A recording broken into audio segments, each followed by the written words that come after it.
बात है आप लोगों का कि बहुत शॉर्ट नोटिस में आप लोग यहाँ पर आ गए। तो आज का मकसद सिर्फ यही है कि जो कुछ दिनों से हमारा राजनीतिक कार्यक्रम चल रहा था, महागठबंधन में रह करके हम जब समन्वय समिति की बात किया, कोऑर्डिनेशन कमेटी की बात किया और उसमें 3-4 महीना राजद को दिया, फिर 2-3 महीना कांग्रेस को भी दिया। उनका आश्वासन था कि हम लोग सब ठीक कर लेंगे। लेकिन ये कहना चाहते हैं हम कि बचपन से ही सिद्धांत पर चलने का हम मन बनाया है और उसी के अनुसार हम चलते रहे हैं। और जब अंत देखा कि अब ये लोग महागठबंधन के लोग समन्वय समिति के पक्ष में नहीं हैं, तो वैसी परिस्थिति में आपने देखा कि गत महीना में 20 तारीख को हम महागठबंधन से अलग होने का इरादा कर लिया, फैसला कर लिया। अब उसके बाद आप लोगों की जिज्ञासा रहती थी, सब लोग पूछते थे कि अगला कदम क्या होगा। तो हम प्रायः कहते थे कि जल्दीबाजी में कोई ऐसी बात नहीं करेंगे, 2-4-10 दिन में हम निर्णय लेंगे। और आपने देखा कि ऐसे तो हम 3 तारीख को बोले थे कि 3 तारीख को कुछ करेंगे, लेकिन आज हम बाहर से आए हैं। 2-3 दिन के अपना क्षेत्र और अगल बगल के लोगों के जो मर्डर हुआ है, कुछ और वारदातें हुई है, उसके बाद तो लगा आज की जो जल्दीबाजी में तो नहीं, लेकिन जो अच्छा काम होता है जितना शीघ्र हो जाए, इसी सिलसिले में आज आप लोगों को आमंत्रण दिया है। और आज हमने निर्णय ले लिया, हमारे लोग हमको अधिकृत भी किए हुए थे कि कहाँ हम लोग जाएंगे। तो आज हमारा फैसला ये है कि हम नीतीश कुमार जी के जदयू पार्टी का एक अंग हो करके, यानी कि एलाई हो करके हम उनके साथ रहने का इरादा किया है। मर्जर की बात हमारे लोग नहीं करते थे, इसीलिए मर्जर की बात नहीं आई है। हम उनके साथ एलाई के रूप में काम करेंगे। नेचुरली जब जदयू और माननीय नीतीश कुमार जी एनडीए के जब पार्टनर हैं, तो हम भी अपने को मानते हैं कि आज से एनडीए के पार्टनर हम लोग हो गए।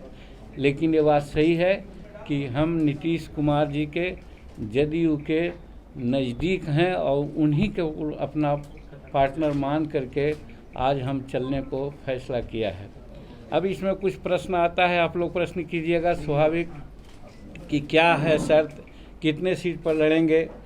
तो देखिए, हम कहना चाहते हैं, ऐसे भी है, वो आप लोग सब जानते हैं कि प्यार में और युद्ध में कोई इफ वट नहीं होता है, सब चीज़ जायज़ होता है। हमारा कहना है कि जब हम युद्ध में जा रहे हैं और एक दूसरे के साथ दिल में दिल मिलाने की बात किया है, तो यहाँ पर कोई प्रश्न नहीं उठता है और लाभ हानि की बात नहीं सोची जाती है। सिर्फ और सिर्फ एक म्यूचुअल अंडरस्टैंडिंग जिसको कर सकते हैं कि म्यूचुअल अंडरस्टैंडिंग बनी है। और हम समझते हैं कि हर एक दूसरे का सम्मान हम लोग देखेंगे और जिस प्रकार से गठबंधन को आगे बढ़ाना है, जदयू को आगे बढ़ाना है, इस पर हम लोग चर्चा कर कर के सीटों का जहाँ तक होगा बंटवारा वो सब किया जाएगा। हमारा कोई शर्त नहीं है, हम बिना शर्त के ही नीतीश कुमार जी के साथ रहे हैं, इसलिए कि नीतीश कुमार जी ने ही हमको मुख्यमंत्री बनाने का काम किया। ये अलग बात है कि किन कारणों से हम हटे या हटाए गए, तो गड़े मुर्दा उखाड़ने की कोई ज़रूरत नहीं है। लेकिन जहाँ से सम्मान मिला है, उस सम्मान को आज भी हम मद्देनज़र रखते हुए हम निर्णय लिया कि अगर हमको कहीं जाना ही है तो हम नीतीश कुमार जी के साथ रहेंगे। और इसीलिए मर्जर न करके, उनमें पार्टी में विलय नहीं करके, एक अलग पार्टनर के रूप में नीतीश कुमार जी के साथ रहने का हमने फैसला लिया है और बिना शर्त के फैसला है। यही आज आप लोगों से हम कहना चाहते हैं और इसी के लिए आप लोगों को कष्ट दिया था। सीट का कोई भी प्रश्न आप कीजिएगा, हम सीट के बारे में कुछ नहीं बोलेंगे, इसलिए कि हमारा कोई बात ही नहीं है सीट का कि क्या करेंगे क्या न होगा। वो आपस में बैठ करके हम लोग इसको तय कर लेंगे और यथासंभव ही वो तय हो जाएगा, वो आपके सामने आ जाएगा। और हमारे जितने भी कार्यकर्ता हैं सब लोग इसके लिए हमको अधिकृत किया, वो आज भी है।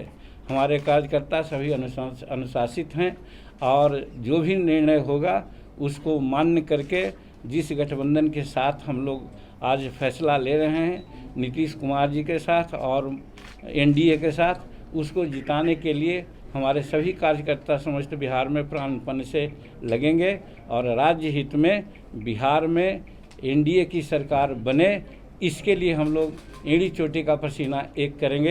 यही कहने के लिए आज हम आप लोगों को बुलाए थे।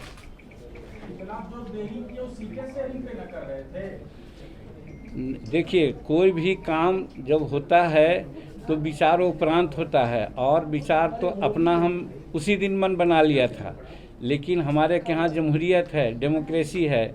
हम कार्यकर्ताओं का मन को टटोला, नेताओं का मन को टटोलते टटोलते आज निष्कर्ष पर हम लोग आए हैं कि हमारे यहाँ 99% कार्यकर्ता हैं जिसको फैसला आज लिया उसके पक्ष में है। इसमें विलम्ब हुआ, ये नहीं कि कोई मोल तोल हो रहा था, तो बात नहीं है। सर, बिहार की राजनीति में जहर का जिक्र बार-बार है, क्या आपने भी जहर पिया है? देखिए, जहर पीने का कोई सवाल नहीं, जो जिनके लिए जहर कहीं कोई हो तो हो सकता है। हम सदा अमृत पिया है और इस साथ में मैंने जदयू के साथ रह करके और एनडीए के साथ चलने के लिए उस समझिए कि हम लोग का अमृत का घूंट होगा वो।